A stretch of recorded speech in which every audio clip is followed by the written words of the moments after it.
Bismillahirrahmanirrahim. Assalamualaikum warahmatullahi wabarakatuh. Oke teman-teman, alhamdulillah pada kesempatan kali ini kita dipertemukan kembali ya. Nah, dalam pembahasan kali ini Ibu akan membahas tentang penelitian eksperimen atau kalau bahasa Inggrisnya experimental research ya. Nah, apa itu penelitian eksperimen? Oke. Nah, penelitian eksperimen adalah penelitian yang dilakukan untuk mengetahui akibat yang ditimbulkan dari suatu perlakuan yang diberikan secara sengaja oleh peneliti. Jadi penelitian eksperimen ini artinya peneliti bereksperimen, melakukan suatu eksperimen. Nah, dalam hal ini adalah berupa perlakuan-perlakuan tertentu yang diberikan oleh peneliti pada subjek penelitian. Oke, bisa dipahami ya. Nah, apa bedanya dengan penelitian ex post facto yang kemarin? Kalau penelitian ex post facto itu peneliti tidak memberikan perlakuan-perlakuan. Nah, jadi data sudah ada. Kalau yang eksperimen, data masih mau diperoleh oleh peneliti. Nah, untuk memperoleh data itu, peneliti memberikan perlakuan-perlakuan atau treatment-treatment terhadap subjek penelitian, barulah diperoleh data. Maka disebutlah ini sebagai penelitian eksperimen. Kalau kemarin penelitian ex post facto itu contohnya apa? Pengaruh kedisiplinan mahasiswa terhadap hasil belajar, misal seperti itu ya. Nah, kedisiplinan mahasiswa itu kan tidak bisa dieksperimenkan, ya kan? Jadi ya sudah ada kedisiplinan mahasiswa. Saya peneliti itu tidak bisa bereksperimen. Kelompok ini adalah kelompok yang datang telat, begitu ya. Kemudian ada kelompok lagi yang datangnya lebih dulu daripada dosen. Kemudian ada kelompok lagi yang mungkin berbarengan dosen atau cepat seperti itu. Jadi tidak bisa dieksperimenkan seperti itu. Kenapa? Karakteristik mahasiswa ya sudah kayak gitu, sudah ada, mereka sudah punya. Jadi tidak bisa dieksperimenkan tentang kedisiplinan mahasiswa. Jadi itu masuk penelitian ex post facto. Nah, kalau penelitian eksperimen misal yang seperti apa? Misal apa namanya? Pengaruh, nah, yang paling sering itu, yang paling gampang itu pengaruh metode pembelajaran ini, begitu ya. Misal nih, pengaruh metode pembelajaran kooperatif terhadap hasil belajar mahasiswa PGMI. Nah, berarti kan sebelumnya itu tidak ada metode pembelajaran kooperatif. Kemudian oleh peneliti diterapkan penelitian sama peneliti diterapkan metode pembelajaran kooperatif begitu.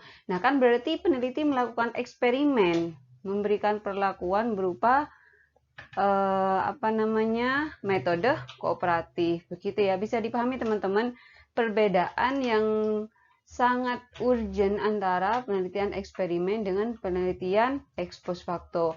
Kalau penelitian ex post facto itu data sudah ada. Kalau eksperimen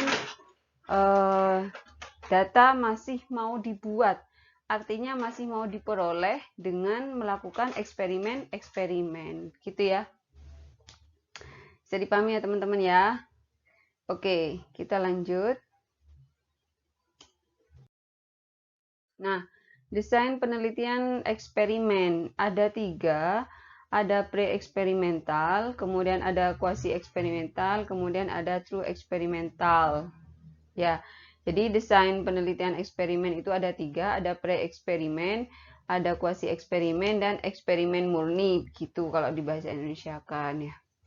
Apa itu pre-eksperimen? Oke, kita lanjut untuk pembahasan dari 3 desain penelitian eksperimen. Yang pertama, pre-eksperimental. Nah, kenapa disebut pre-eksperimental? Karena ini masih bukan eksperimen murni. Artinya belum ada pembanding sebagai kelompok kontrol begitu. Ini masih pre. awal. Jadi masih eksperimen awal. Kalau bahasa Indonesianya itu eksperimen awal begitu ya. Nah, ada 3 bentuk eksperimen awal ini. Yang pertama one shot case study. Apa itu? Contoh itu satu kelompok diberi perlakuan. Maksudnya begini teman-teman. Dalam penelitian desain eksperimen awal yang bentuknya one shot case study ini, peneliti hanya menggunakan satu kelompok. Satu kelompok, kemudian diberi perlakuan, kemudian dicek hasil perlakuannya itu seperti apa. Ini namanya one shot case study. Contoh, misal nih, sebelumnya di kelas kita belajar tidak ada AC gitu ya. Kemudian si peneliti bereksperimen bagaimana kalau di kelas itu dikasih AC, hasil belajarnya seperti apa. Nah, begitu. Jadi ada satu kelas yang pertamanya tidak pakai AC, kemudian setelah itu kelas tersebut dikasih AC. Nah, bagaimana hasil belajarnya? Setelah sebulan dicek, oh ternyata hasil belajarnya seperti ini, seperti ini, seperti ini, begitu. Nah, itu namanya one shot case study. Jadi hanya pakai satu kelompok, diberi perlakuan, kemudian hasilnya seperti apa. Nah, bisa dipahami ya? Oke, kemudian yang kedua adalah one group, pre-test, dan post-test. Bedanya apa? Kalau yang pertama ini langsung post-test, jadi tidak ada pembanding. Nah, kalau yang kedua ini ada pembandingnya. Apa? Pre-testnya ini sebagai pembanding. Jadi ceritanya begini. Sama seperti contoh yang tadi ya. Satu kelas dikasih AC. Nah, sebelum dikasih AC, di pre-test dulu tuh hasil belajar siswanya seperti apa. Ya, jadi siswanya dikasih pre-test. Kemudian setelah itu kelas dikasih AC. Setelah itu diberikan post-test. Nah, kemudian antara pre-test dengan post-test ini dibandingkan. Jadi kalau yang pertama, yang one shot case tadi ini tidak ada pembanding. Nah, kalau yang kedua, ini ada pembandingnya yang berupa pre-test, gitu ya. Kalau di sini penjelasannya, Ibu menulisnya satu kelompok diberikan pre-test, ya. Jadi pre-test dulu, kemudian diberi perlakuan. Perlakuannya apa? Oh, jadi kelasnya dikasih AC. Nah, setelah itu, setelah dapat AC, baru kemudian diberikan post-test. Kemudian antara pre-test dengan post-test dibandingkan. Ini namanya one group, pre-test, post-test. Bisa dipahami ya teman-teman ya. Kemudian yang kedua adalah intake group comparison. Nah, kalau yang ketiga ini satu kelompoknya dibagi dua. Yang satu diberi perlakuan dan yang satunya lagi tidak diberi perlakuan. Jadi ini hanya ada satu kelompok tapi dibagi dua. Begitu.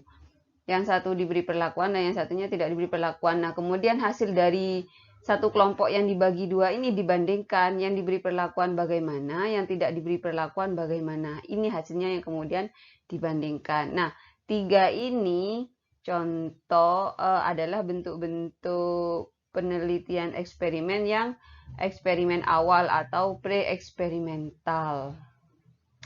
Bisa dipahami ya teman-teman? Oke, kita lanjut. Yang kedua, itu adalah design through experimental atau eksperimen murni. Contohnya seperti apa? Oke, yang pertama dulu ke bentuk-bentuknya. Jadi di penelitian eksperimen murni ini ada 2 bentuk. Yang pertama post-test only control design. Nah, apa itu post-test only control design? Jadi ada 2 kelompok. Nah, bedanya dengan yang tadi, yang pre-eksperimen. Kalau pre-eksperimen itu satu kelompok. Nah, kalau true eksperimen ini 2 kelompok sudah. 2 kelompok, di mana satu kelompok diberi perlakuan, kemudian diberikan post-test, gitu ya. Yang kemudian disebut sebagai kelompok eksperimen. Kenapa? Karena mendapatkan perlakuan. Kemudian kelompok yang kedua, itu tidak diberi perlakuan, kemudian diberi post-test. Contoh begini teman-teman, misal penelitiannya adalah pengaruh metode pembelajaran kooperatif terhadap hasil belajar siswa, begitu ya. Jadi ada 2 kelas. Kelas pertama itu diberi perlakuan metode pembelajaran kooperatif, kemudian kelas yang satunya lagi tidak diberi perlakuan, artinya metode pembelajarannya masih pakai yang konvensional, masih pakai metode jadul. Nah, ini disebut dengan kelompok kontrol. Jadi ada dua kelompok, kelompok eksperimen dan kelompok kontrol. Setelah itu, kelompok eksperimen kan diberi perlakuan nih.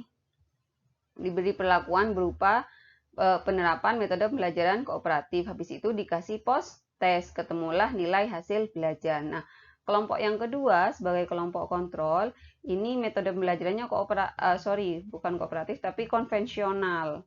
Nah, setelah diterapkan metode konvensional, kemudian diberikan post test. Nah, baru setelah itu dibandingkan antara post testnya kelompok eksperimen dengan post testnya kelompok kontrol, begitu.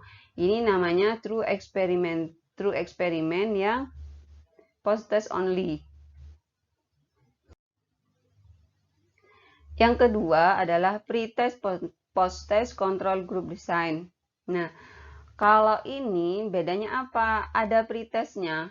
Jadi kalau yang bentuk yang kedua untuk eksperimen murni ini ada ada pretest untuk mengetahui kemampuan awal siswa, begitu. Jadi sama, contoh kayak tadi, ingin mengetahui pengaruh metode pembelajaran kooperatif gitu ya terhadap hasil belajar siswa. Jadi ada dua kelas. Kelas yang pertama itu adalah kelas eksperimen yang diberi perlakuan, kemudian kelas kedua adalah kelas kontrol yang tidak diberi perlakuan. Caranya bagaimana? Pertama, sebelum diberikan perlakuan atau treatment, diberi pretest dulu. Kelas yang kelas eksperimen. Kelas eksperimen di pretest, kemudian kelas kontrol juga diberi pretest. Setelah di pretest, kemudian kelas eksperimen diberikan perlakuan, kemudian kelas kontrol tidak diberi perlakuan, artinya metode pembelajarannya adalah metode pembelajaran konvensional. Setelah itu baru diberi post test. Begitu teman-teman ya, bisa dibedakan antara post test only control design dan pre-test post test control group design. Oke ya. Kemudian selanjutnya kuasi eksperimen. Nah, ada dua bentuk. Yang pertama time series design, kemudian non-equivalent control group design. Kalau yang pertama, itu hanya pakai satu kelompok yang ini. Jadi ada satu kelompok dengan pemberian pretest berulang hingga 4 kali. Jadi untuk diberikan pretest hingga 4 kali agar kita benar-benar bisa menjamin eksperimen kita begitu. Jadi pretestnya itu diulang 4 kali hingga mendapatkan nilai yang konsisten. Kalau sudah konsisten, baru kita beri perlakuan, habis itu kita beri post test. Ini namanya time series design yang kuasi eksperimen. Kemudian yang kedua itu non-equivalent control group design. Nah, yang kedua ini yang biasanya sering dipakai oleh peneliti dalam dunia pendidikan. Jadi biasanya penelitian eksperimen yang digunakan itu adalah desain eksperimen kuasi yang bentuknya itu adalah non-equivalent control group design. Seperti apa? Nah, ini hampir sama dengan pretest post-test control group design. Apa itu? Yang tadi Ibu jelaskan, yang eksperimen murni atau true experimental ya. Jadi kalau yang bentuk kedua ini menggunakan dua kelas, ada kelas eksperimen, ada kelas kontrol.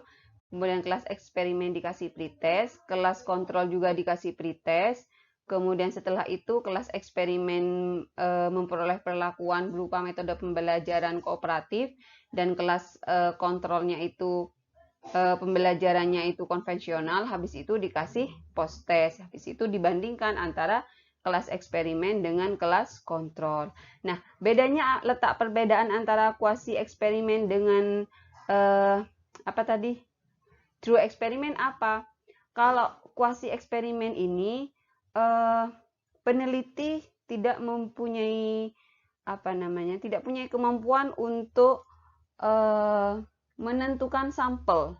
Jadi tidak bisa menggunakan sampel random. Kemarin kan teman-teman sudah belajar tentang teknik pengambilan sampel ya. Nah, Kenapa seperti itu? Karena biasanya kalau penelitian eksperimen di dunia pendidikan, sampean mau melakukan penelitian gitu ya, pergilah ke sekolah gitu. Kemudian sampean menjelaskan bahwa mau melakukan penelitian. Sementara di sekolah itu kan sudah ada kelas A, B, C dan seterusnya. Nah, sampean sebagai peneliti itu tidak punya kemampuan untuk mengambil sampel secara acak. Artinya mau membuat kelompok eksperimen dan kelompok kontrol itu sampean tidak punya kuasa. Jadi nggak bisa tuh ngambil dari kelas A berapa orang, ngambil dari kelas B berapa orang, ngambil dari kelas C berapa orang. Kemudian itu dijadikan kelas eksperimen. Kemudian lagi ngambil dari kelas A berapa orang, kelas B berapa orang, kelas C berapa orang. Kemudian itu dijadikan kelas kontrol. Nah, peneliti tidak bisa membuat seperti itu. Kenapa? Karena biasanya kan begini tuh dari sekolah. Misal kelas 1 sampai meneliti di SMP gitu ya. Kemudian kelas 7-nya itu ada 5 kelas. Nah, sampean sama kepala sekolah itu kan mestinya hanya dikasih, oke, boleh ngambil 2 kelas sebagai kelas eksperimen, sebagai kelas kontrol. Begitu kan? Tidak mungkin sampean diberi keleluasaan untuk memilih kelas A ngambil 5 orang, kelas B ngambil 5 orang, kelas C ngambil 5 orang, dan seterusnya. Tidak mungkin. Kenapa? Karena akan mengganggu kegiatan aktivitas belajar di sekolah. Nah, kalau sampean mengambilnya seperti itu, artinya langsung dikasih sama sekolah, sampean hanya boleh pakai 2 kelas, monggo dipilih kelas A atau kelas B atau kelas C dan seterusnya. Itu namanya kuasi eksperimen. Nah, kalau eksperimen murni atau true eksperimental itu, sampean boleh ngambil secara acak.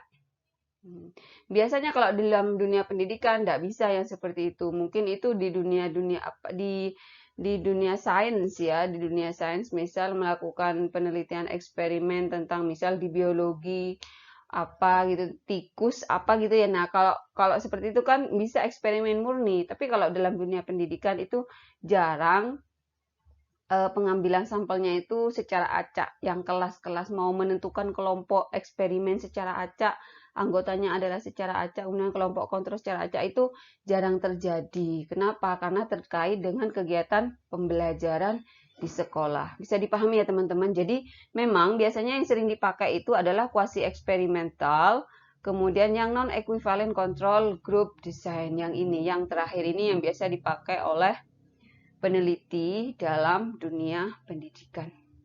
Oke teman-teman, bisa dipahami ya. Jadi mungkin sampai di sini dulu pembahasan kita tentang tentang penelitian eksperimen. Semoga bermanfaat. Ibu akhiri, Assalamualaikum warahmatullahi wabarakatuh.